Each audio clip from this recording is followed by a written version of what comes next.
of the basic physical premise that comes through understanding climate emergency, right? Which is to say things like there is a red line of zero emissions in the world by 2050, which would mean in any country that I lived in, zero emissions by 2030.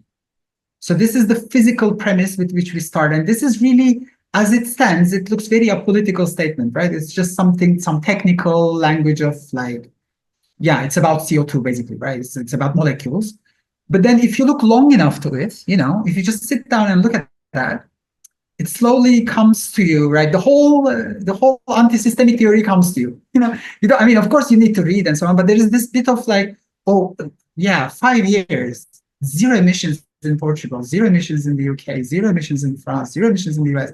That is the red line. That is the task. That is what I'm trying to achieve, right? And then you understand like the big revolutionary potential that is inside that very simple premise. And of course,